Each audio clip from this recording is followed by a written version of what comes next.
tu es la moyenne des 5 personnes avec lesquelles tu passes le plus de temps. Qu'est-ce que cela renvoie concrètement? Cela veut tout simplement dire que nous sommes fortement impactés par notre entourage, que ce soit positivement, que ce soit négativement. Tout ce qu'on fait a un impact sur notre entourage. Les actions qu'on mène au quotidien proviennent fortement de ce qu'on voit de nos proches avec lesquels on fonctionne au quotidien. Je vous invite à faire un test simple. Listez vos 5 meilleurs amis, les 5 meilleures personnes avec lesquelles vous passez le plus de temps. Devant chaque nom, essayez d'imaginer leur salaire. Je dis bien, quelle est l'idée que vous faites de leur salaire? Si on pose la question, combien est-ce qu'ils touchent? Quel est le montant que vous allez donner? Ce n'est pas exactement ce montant qu'ils touchent, mais faites-vous une idée de combien est-ce qu'ils touchent. Devant chaque nom, vous essayez de relever chaque montant. De ces 5 noms, vous faites quelque chose de simple, un calcul simple. Vous faites la somme de ces 5 montants et vous faites la moyenne. Vous divisez par 5. Vous allez vous rendre compte que votre salaire est tout autour de cette moyenne. Ce n'est pas faux. Ça, c'est l'idée que vous avez. Ça peut être différent de la réalité. Mais votre salaire à vous doit être autour de cette moyenne. Pourquoi? Parce que vous êtes la moyenne des 5 personnes avec lesquelles vous passez le plus de temps. Pour pousser la réflexion, imaginez-vous la dernière fois que vous êtes arrivé à un endroit. Vous êtes arrivé peut-être dans une pièce, dans un lieu pour prendre des renseignements. Il est facile de se rapprocher vers quelqu'un qui a des traits caractéristiques à nous.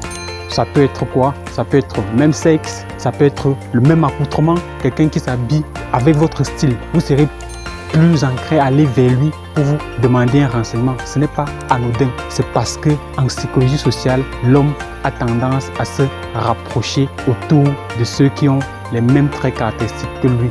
Des personnes qui fonctionnent exactement comme lui. Ce n'est pas pour rien. Dites-vous, si vous allez peut-être en brousse et qu'en brousse, parmi vous, il y a quelqu'un qui a peur, par exemple, des reptiles. Dès qu'il va voir un reptile, la manière dont il va crier, vous allez demander à cette personne que s'il tente encore de crier la prochaine fois, il ne viendra pas avec vous.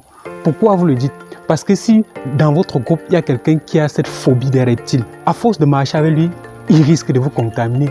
Vous qui à la base n'avez pas peur de ces reptiles, vous allez commencer à prendre panique. Or, cette personne également, si à chaque fois qu'il marche avec vous, il se rend compte que vous n'avez pas peur, il va commencer à se questionner et à avoir moins peur de ces reptiles parce qu'il sera influencé par votre comportement. C'est exactement ce dont on est fait. Si toi, tu as une forte envie de te lancer dans l'entrepreneuriat, de te lancer dans le business, de te lancer dans les affaires, et qu'autour de toi, tu marches avec des gens qui sont orientés CDI. Eux, leur objectif, c'est d'obtenir un contrat à durée indéterminée. Tu risques de perdre ton ambition de te lancer dans l'entrepreneuriat. Pourquoi? Parce qu'au quotidien, ils vont te dire que les actions qu'ils mènent, c'est pour obtenir un contrat à durée indéfinie. Or, toi, tes ambitions de devenir entrepreneur vont mourir dans l'œuf parce que ton entourage n'a pas les mêmes aspirations que toi.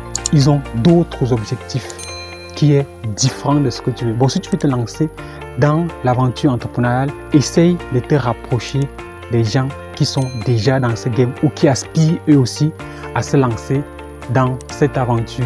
Oui, parce que vous aurez les mêmes aspirations, vous avez le même point de vue. Ce sera facile pour vous de nourrir cette ambition si vous continuez à traîner avec des gens qui ont pour objectif de demeurer dans le salariat. Vous allez tuer votre projet entrepreneurial. Pensez-y et ne l'oubliez jamais, car tu es la moyenne des 5 personnes avec lesquelles tu passes le plus de temps. Attention, je ne te demande pas de couper les ponts avec tous tes proches. Je te demande juste de limiter tes fréquentations avec eux, de passer le temps avec des gens qui partagent la même vision que toi. Va aux formations, assiste aux conférences des gens qui partagent le même point de vue que toi, des gens qui aspirent à la même ambition que toi. C'est très important. Bon, dès aujourd'hui, si tu écoutais dans tes contenus, si tu écoutais des gens qui n'aspirent pas aux mêmes aspirations que toi, évite de continuer à regarder le contenu. Abonne-toi sur des plateformes comme celle-ci, Démystifiant les business. Si toi aussi, le business t'intéresse, il faut suivre des contenus qui parlent de cela. Parce que si tu suis des contenus qui n'ont rien à voir avec ce que tu veux, dans ton subconscient, tu vas être dérouté de tes objectifs. Donc, c'est important de nourrir ton subconscient avec les ambitions que tu aspires réaliser. C'est vraiment l'objet de cette vidéo. Si tu es nouveau ici, moi c'est Valdez Koto, je suis l'auteur du livre Le QCM de l'entrepreneur africain. Et ici, on parle de tous les business, de la fabrication du culan à la fabrication des Boeing. On parle ici du mindset, on reprogramme ton cerveau. On parle de business, d'intelligence financière et surtout de business. C'était tout pour cette vidéo. Et abonne-toi, active la cloche de notification. Dis-moi en commentaire ce que tu en penses de ce point de vue. Est-ce que ce que je dis te parle ou alors est-ce que je suis complètement à la place? Dis-moi dans les commentaires et on en discutera dans les commentaires. À très bientôt.